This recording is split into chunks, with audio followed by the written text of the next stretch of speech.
Hello, my name is Hilary Phoenix-Beck, and I'm a graduate art therapy student at Notre Dame Dana-Mere University. Today I'll be discussing my contribution to the Mills Peninsula Scholarship through my presentation of As Fast as Flash, Finding Containment Through Acceptance and Commitment Theory and Art Therapy. This presentation is about a client that I was working with in an elementary school in the San Mateo County, and for purposes of confidentiality, the client's name has been changed to Nathan. Nathan is a 7-year-old Hispanic male in the 2nd grade, and his parents only speak Spanish. All communication was conducted through a translator. Nathan's family is from a low SES household, and he is one of 5 children. He has 3 older siblings and a 1-year-old baby sister. He lives in a 1-bedroom apartment with his siblings and his parents, and within the past 3 months, his grandparents have recently moved into the apartment. Nathan was referred to counseling due to oppositional behavior, difficulty completing classwork or homework, difficulty focusing and concentrating, difficulty managing frustration, aggression towards others, distracting others, and difficulty transitioning. Acceptance and commitment theory, or in short, ACT, is the theory that will be used to further explore my time with Nathan. ACT is 3rd generation CBT and utilizes what is known as the hexaflex to describe the 6 core principles of the theory. In black is what a person will experience if they are on a path towards psychological flexibility. Being present, having values, committed action, viewing themselves as context, diffusion from thoughts, and feelings of acceptance. When a person struggles with being psychologically flexible, they're experiencing inflexibility, or the feeling of being stuck, which would be what is written in pink. So not being present, but being in the past or the future. Having a lack of directions or not having values. Feeling stuck or not having an action plan. Viewing oneself as the content. Fusion with thoughts, and lastly, if a person is not accepting, they are avoiding. I will be breaking down a few of these terms as they best relate to Nathan, and first is being present. This is the ability to be in the here and now, having the ability to be focused and also flexible with your current surroundings. Nathan struggles with being present throughout our time together. Next, we have values. Values will change depending on the person. However, it's the general sense of what is good for an individual in the long run of life. What and how can you work towards bettering yourself as a person? Next, we have cognitive fusion, or diffusion. And this is when diffusion is when a person is able to differentiate themselves from their thoughts. However, Nathan experiences cognitive fusion, and this is when a person is unable to differentiate their thoughts from how they feel. And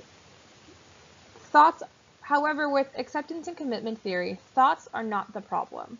The problem is when a person allows those thoughts to control their life, creating physical barriers that prevent them from bettering themselves.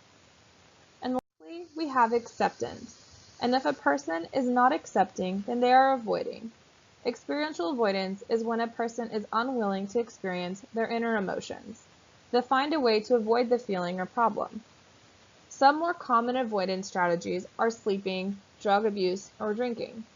In the short term, many of the avoidance strategies might feel good and alleviate the pain. However, in the long run of life, they're causing more harm than good.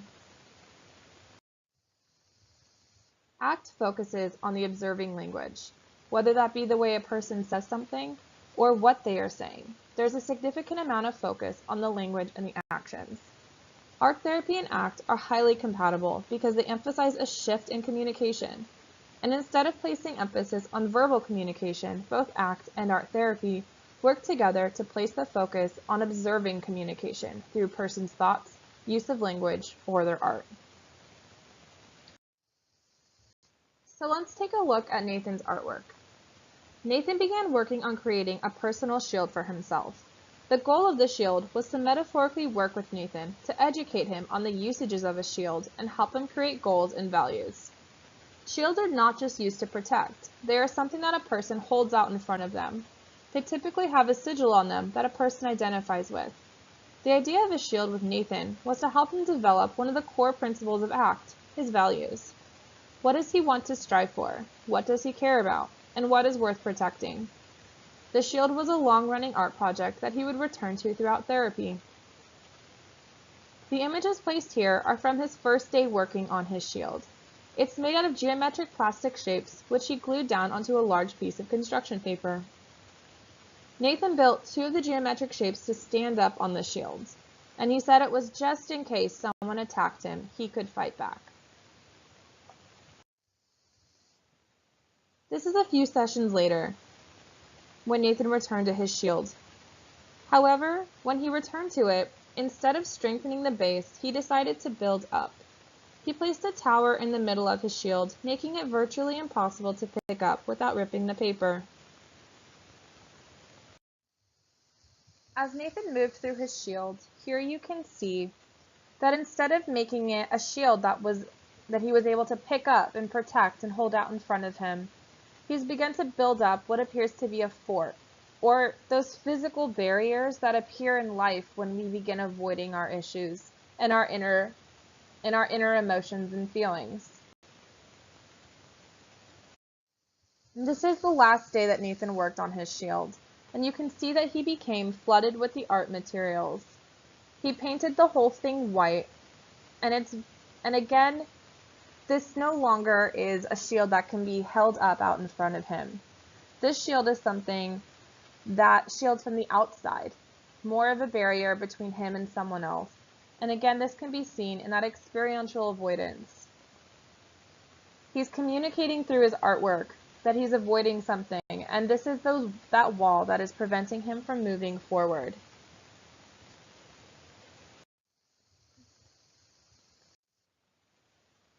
So here is an image of the process that Nathan went through with his shield, and you can see how he gradually built up, creating those walls.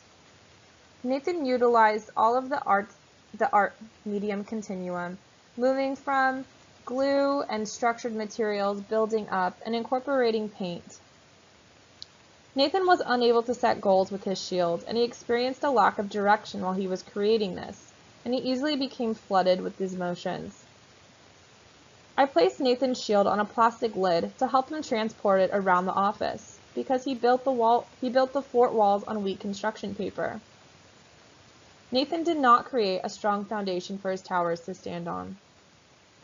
Through the use of Nathan's shield, the physical barriers that he created for himself appear. He's constantly showing that he's fused with his thoughts and feelings, and that he's not good enough, or that he's a bad kid, or something is too hard or unfair. Nathan's fused thoughts have created a physical and a metaphorical barrier for him, making him stuck and unable to progress forward.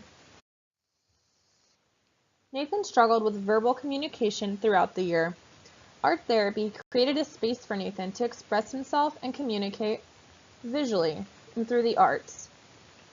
The art directive of creating a shield helped to provide a better understanding of where Nathan was in therapy and what he needed in his future.